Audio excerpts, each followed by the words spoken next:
Hello नमस्कार दोस्तों, कैसे आप सभी। मैं उम्मीद करता हूं कि आप सभी अच्छे होंगे। आज हम राजस्थान के प्राचीन भौतिक प्रदेश पढ़ेंगे। कल हमने राजस्थान की स्थलीय सीमा भाग 2 पढ़ा था। आज हम राजस्थान के प्राचीनतम प्रदेश पढ़ेंगे। ठीक है, पहला हम बात करते हैं डायरेक्ट सीधी कि राजस्थान के प्राचीनतम प्रदेश। ठीक है, पहले बात करते हैं हम बांगड़ प्रदेश। ठीक है, बांगड़ प्रदेश।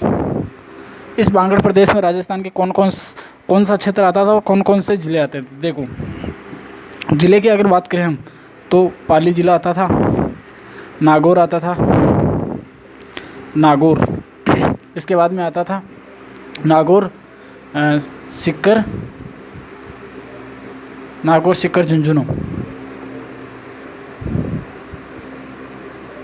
झुंझुनू आता था। ठीक है, नागौर सीकर झुंझुनू आते थे। ठीक है, इसके बाद में बात करते हैं बागड़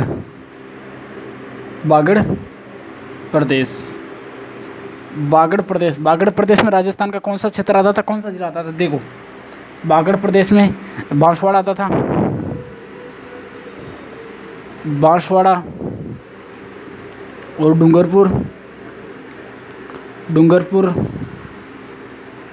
और प्रतापगढ़। ठीक है, ये 3 जिले आते थे। देखो, बागड़ का गांधी किसे कहा जाता है। भोगीलाल पांड्या को। किसको? भोगी लाल भोगीलाल पांड्या को बागड़ का गांधी कहा जाता है। और ये डूंगरपुर के रहने वाले थे। ठीक है, बात करते हैं हम दूसरे राज्य की। ठीक है,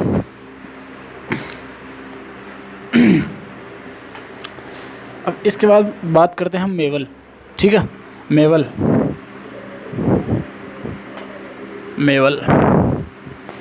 प्रदेश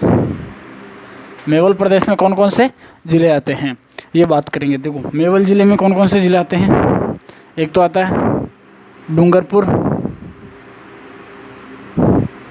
और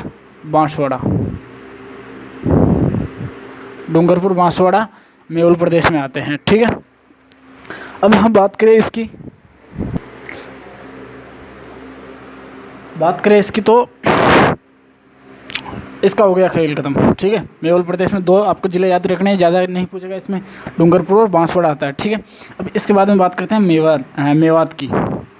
मेवात।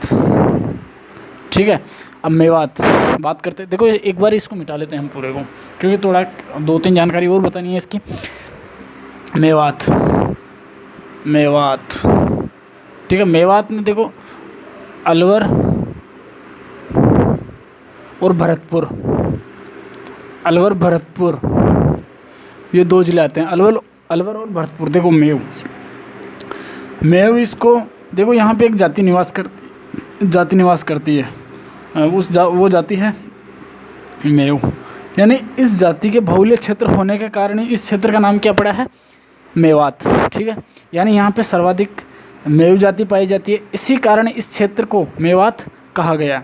ठीक है, और यहाँ पे जो बोली बोली जाती है, उस बोली का नाम क्या है, मेवाती। ठीक है, मेवाती बोली बोली जाती है यहाँ पे। अब भाई, ये मेव कौन है, कहाँ से आए। ठीक है, देखो, औरंगजेब हमारे भारत में प्राचीन काल में जो मध्य भारत का इतिहास पढ़ते हैं, उसमें हमें पता चलता है कि यहाँ पे हमारे भारत में मुग़लों का शासन था। ठीक है, और वैसे ही एक मुग़ल बादशाह हुआ औरंगजेब के शासनकाल में जो यहाँ पे इस क्षेत्र में एक मतलब ये जाति थी हिंदू, मतलब वह हिंदू मीणा जो जोर ज़बरदस्ती मुसलमान बनाए गए, वह मेव कहलाए। ठीक है, वह हिंदू मीणा जो जोर ज़बरदस्ती मुसलमान बनाए गए, तो वे मेव कहलाए। ठीक है, मेव कहलाए। अब ये मेव जाति है भाई, ये हिंदू रीति रिवाज और मुस्लिम रीति रिवाज ये दोनों मानती है। ठीक है, मेवात में अलवर भरतपुर आता है, जाति यहाँ पे मेव है, और इस मेव जाति के कारण इस क्षेत्र का नाम मेवात पड़ा है। और यहाँ पे बोली जाने वाली भाषा जो बोली है वो मेवाती है। ठीक है, अब आगे चलते हैं, अगला पढ़ते हैं हम। ठीक है, अगला पढ़ते हैं हम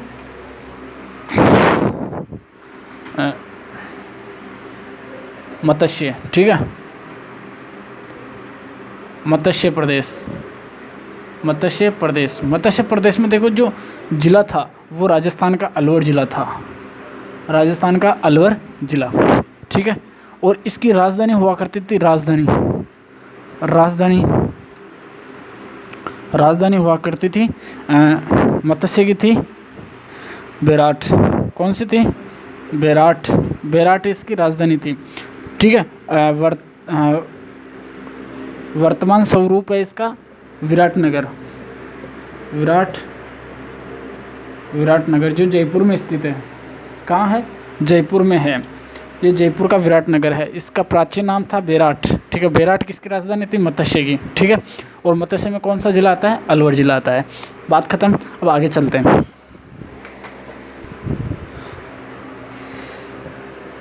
अब अगले प्रदेश की बात करते हैं। अगला प्रदेश है शेखावाटी। कौन सा है? शेखावाटी, शेखावाटी, ठीक है। शेखावाटी प्रदेश। शेखावाटी में देखो सीकर, चूरू और झुंझुनू, सीकर, चूरू, झुंझुनू ये 3 जिले आते हैं, ठीक है। सीकर, चूरू, झुंझुनू ये शेखावाटी प्रदेश में आते हैं।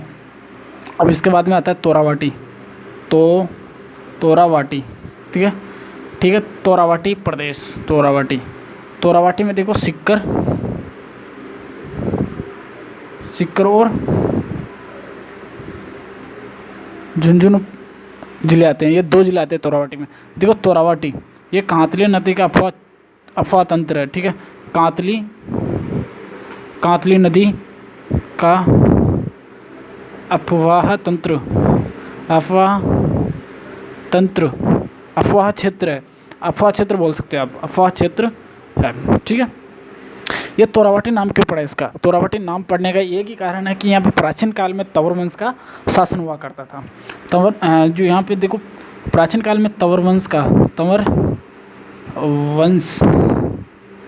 वंश ने शासन किया था यहाँ पे, ठीक है। तंवर वंश ने शासन किया था या तंवर वंश के राजाओं ने यहाँ पे शासन किया था, इसी कारण इसका नाम तोरावाटी पड़ा, ठीक है। अब बात करते हैं अगले नेक्स्ट की, ठीक है। अगला नेक्स्ट देख लेते हैं हम, यानी अगला बात करें हम तो अगला आता है मत्स्य संघ, ठीक है। मत्स्य संघ, ये मत्स्य संघ क्या है? ठीक है, मत्स्य संघ राजस्थान के एकीकरण का प्रथम चरण का नाम था मत्स्य संघ, वो यही है। इसकी स्थापना हुई थी 18 मार्च 1948 की इसकी स्थापना हुई थी, ठीक है। इसमें जो जिले थे, इसमें जिले शामिल किए गए थे कौन कौन से? इसमें जिले देखो, एक तो अलवर भरतपुर था,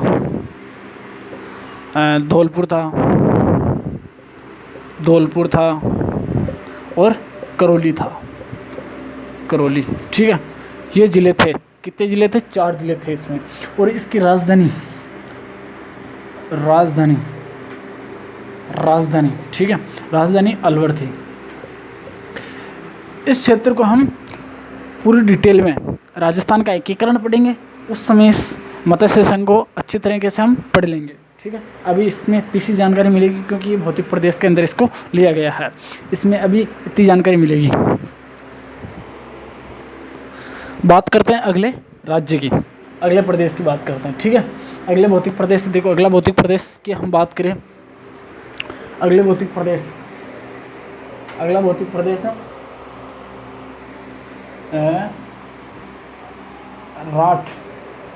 राठ या अहिरवाटी, राहट या क्या अहिरवाटी, ठीक है। इसमें जो जिले आते हैं, देखो जिले, इसमें एक तो कोटपुतली आता है, कोटपुतली जो कहाँ स्थित है? जयपुर में, ठीक है। और कौन सा आता है? बहरोड कहाँ पे है? अलवर जिले में, ठीक है।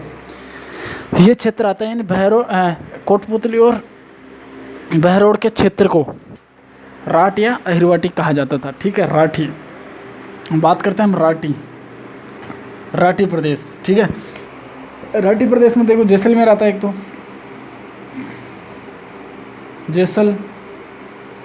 जैसलमेर आता है और एक बीकानेर आता